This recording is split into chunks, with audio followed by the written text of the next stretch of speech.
Hi friends, ಎಲ್ಲರೂ ಹೇಗಿದ್ದೀರಾ? ನಾನು ಇವತ್ತು ಸಿಂಪಲ್ಲಾಗಿ ಮನೆಯಲ್ಲಿ ಮೆಂತ್ಯ ಸೊಪ್ಪಿನ ಪಲ್ಯವನ್ನು ಮಾಡುವುದನ್ನು ಸಿಂಪಲ್ಲಾಗಿ ಹೇಳಿಕೊಡ್ತಾ ಇದ್ದೇನೆ. ನಾವು ರುಚಿಕರವಾಗಿ ದಿನಾಲು ಯಾವಾಗಲೂ ಮೆಂತ್ಯ ಪಲ್ಯ ತಂದಾಗೊಮ್ಮೆ ಇದೇ ಥರ ಮಾಡ್ತೇವೆ. 2 ಮೆಂತ್ಯ ಕಟ್ಟನ್ನು ತೆಗೆದುಕೊಂಡು ಬಂದಿದ್ದೆ.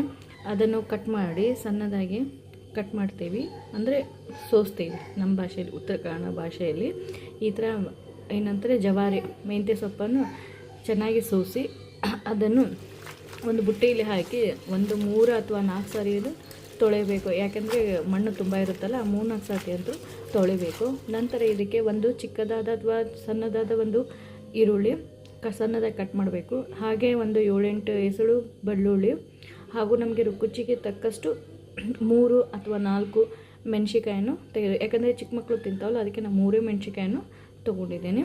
ಇದನ್ನು ಚೆನ್ನಾಗಿ ನಾವು ಕುಟ್ಟಬೇಕು. ಜಜ್ಜು ಮನೆ ಇರುತ್ತಲ್ಲ, ಕಲ್ಲಿಂದು ಅಥವಾ ಕುಟ್ಟಬೇಕು ಚೆನ್ನಾಗಿ ಸ್ವಲ್ಪ.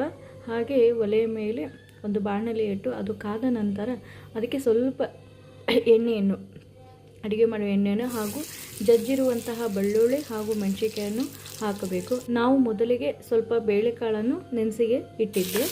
ಇದನ್ನು ಸ್ವಲ್ಪ ಮೆಣಸಿಕಾಯಿ ಹಾಗೂ ಬೆಳ್ಳುಳ್ಳಿ ಸ್ವಲ್ಪ ಕಂದು ಬಣ್ಣ ಫ್ರೈ ಮಾಡಬೇಕು. ನಂತರ ಸಣ್ಣಗೆ ಹೆಚ್ಚಿದ ಈರುಳ್ಳಿಯನ್ನು ಹಾಕಬೇಕು. ಅದು ಕೂಡ ಕಂದು ಬಣ್ಣವರೆವರೆಗೂ ಫ್ರೈ ಮಾಡಬೇಕು. ನಂತರ ಇದಕ್ಕೆ ನಾವು ನೆನೆಸಿರುವಂತಹ ತೊಗರಿ ಬೇಳೆಯನ್ನು ಅಥವಾ ನೀವು ಬೇರೆ ಹೆಸರು ಬೇಳೆಯನ್ನು ಹಾಕ್ಬೋದು, ಚೆನ್ನಾಗಿ ಬೇಳೆ ಕೂಡ ಹಾಕ್ಬೋದು, ಕೆಂಪು ಬೇಳೆ ಅಂತಲ್ಲ, ಆ ಥರ ನಿಮ್ಗೆ ಯಾವ ಬೇಳೆ ಅನಿಸುತ್ತೆ. ಬಟ್ ಇದು ತೊಗರಿ ಬೇಳೆ ಹಾಕಿದರೆ ತುಂಬ ಚೆನ್ನಾಗಿದೆ. ಇದನ್ನು ಕೂಡ ಹಾಕಿ ಫ್ರೈ ಮಾಡಬೇಕು. ನಂತರ ತೊಳೆದಿರುವಂಥ ಮೆಂತ್ಯ ಸೊಪ್ಪನ್ನು ಇದರಲ್ಲಿ ಹಾಕಿ ಫ್ರೈ ಮಾಡಬೇಕು. ಎಲ್ಲವನ್ನು ಹಾಕಿ ಫ್ರೈ ಮಾಡಬೇಕು ಚೆನ್ನಾಗಿ.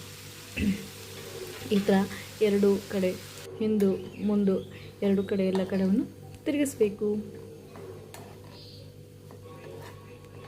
ಈ ಥರ ತಿರುಗಿಸಿದ್ರೆ ಚೆನ್ನಾಗಿ ಕಲಿಯುತ್ತದೆ. ನಂತರ ಇದಕ್ಕೆ ರುಚಿಗೆ ತಕ್ಕಷ್ಟು ಉಪ್ಪನ್ನು ಹಾಕಬೇಕು. ನಮಗೆ ರುಚಿಗೆ ಎಷ್ಟು, ಇದು ರೊಟ್ಟಿ ಜೊತೆ ಅಥವಾ ಚಪಾತಿ ಜೊತೆ ತಿಂದರೆ ತುಂಬ ಚೆನ್ನಾಗಿರುತ್ತೆ. ಮೆಂತ್ಯ ಸೊಪ್ಪಿನ ಪಲ್ಯ ಹೆಲ್ತಿಗೂ ಕೂಡ ಚೆನ್ನಾಗಿದೆ. ಯಾವುದೇ ಸೊಪ್ಪಾಗಲಿ ಹೆಲ್ತಿಗೆ ತುಂಬ ಇಂಪಾರ್ಟೆಂಟ್. ಈ ಥರ ಕಲಸಿ ಸ್ವಲ್ಪ ನೀರು ಬಿಡುತ್ತೆ ತಾನೇ, ನಾವೇನು ನೀರು ಹಾಕುವುದಂತೂ ಅವಶ್ಯಕತೆ ಇಲ್ಲ. ಹಾಕಿ ಸ್ವಲ್ಪ ಮುಚ್ಚಳವನ್ನು ಮುಚ್ಚಿ 5 ನಿಮಿಷ ಬಿಡಬೇಕು. ನಂತರ 5 ನಿಮಿಷದ ಮುಚ್ಚಳವನ್ನು ತೆಗೆದರೆ ಈ ಥರ ಮೆಂತ್ಯ ಸೊಪ್ಪು ರೆಡಿಯಾಗಿದೆ.